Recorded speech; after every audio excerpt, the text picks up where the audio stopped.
In this video, I am going to discuss Adams' method of apportionment. This is very similar to Jefferson's method, so if you have already watched that video, this should seem quite familiar. If you have not watched the video for Jefferson's method, that's okay. You don't really need it to understand Adams' method.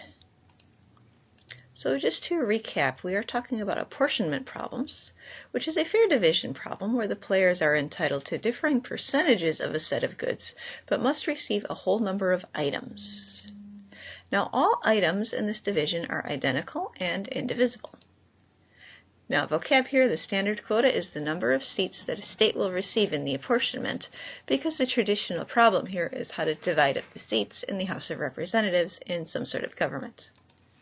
And the problem occurs when the standard quotas are not whole numbers.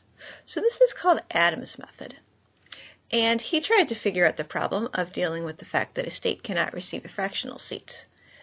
So John Quincy Adams is the Adams in question, and he proposed this method in 1832.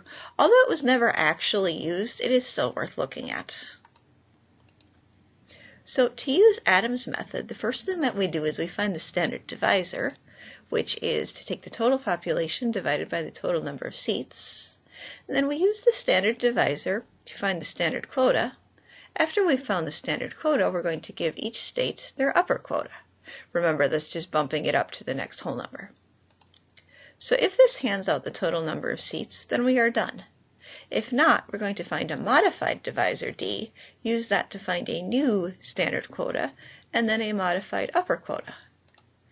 And we're going to give each state their modified upper quota. If this hands out the total number of seats, we're done. If not, then we just start over and we try a different modified divisor. We keep doing this until we have managed to hand out the correct number of seats. So let's look at an example here. I'm going to have 14 seats to be apportioned among 3 different states. So here's the populations of each state. The standard divisor we just get by taking the total population divided by 14. And that's 800.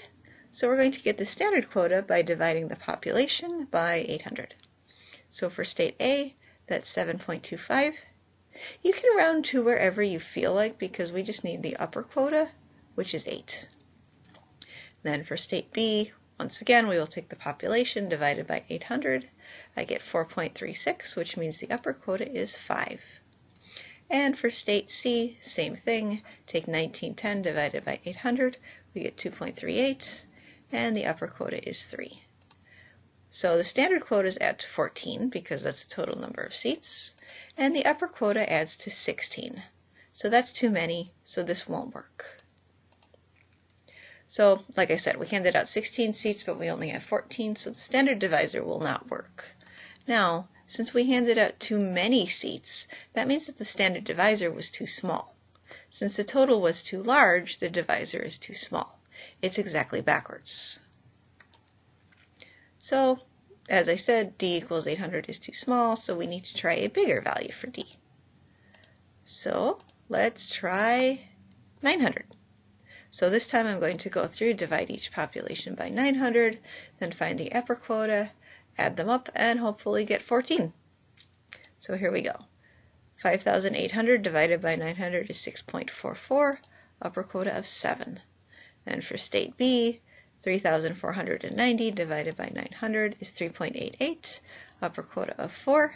And for state C, we get 2.12 after we divide it up, upper quota of 3. And if I total these, we get 14. We don't need to worry about finding the total of the modified standard quotas because that doesn't really matter. It's just the upper quota that I'm looking at. And since I have successfully handed out 14 seats, that means that I found the Adams apportionment. Sometimes you have to play around with the divisors for a little bit until you get one that works, but as soon as you find one where your upper quota is total to the total number of seats, you are done.